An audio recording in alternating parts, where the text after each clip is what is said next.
காட்டுக்குள்ளே போதுறோம் உள்ளுக்கு, நான் கர்நாடகா போய் சேர்றோம், இதெல்லாம் மக்களுங்களுக்கு இடைஞ்சல் வரும் அப்படின்னு கர்நாடகா தாட்டுறாரு. இப்போ அந்த கோபாலகிருஷ்ணன் போலீஸுக்காரை கூட்டிக்கிட்டு வந்து முழவுட காட்டுக்குனோட இருக்கிற மக்களுங்களை வந்து திட்டுறாரு, அடிக்கிறாரு, உதைக்கிறாரு.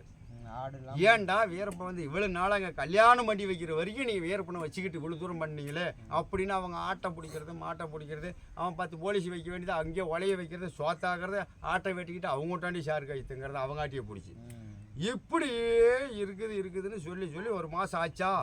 ஒரு மாதம் இந்த கோபாலகிருஷ்ணன் தமிழ்நாட்டில் பெரிய அதிகாரம் பண்ணுறான்னு வீரப்பங்காத்துக்கே திருப்பி வருது அந்த தகவல்.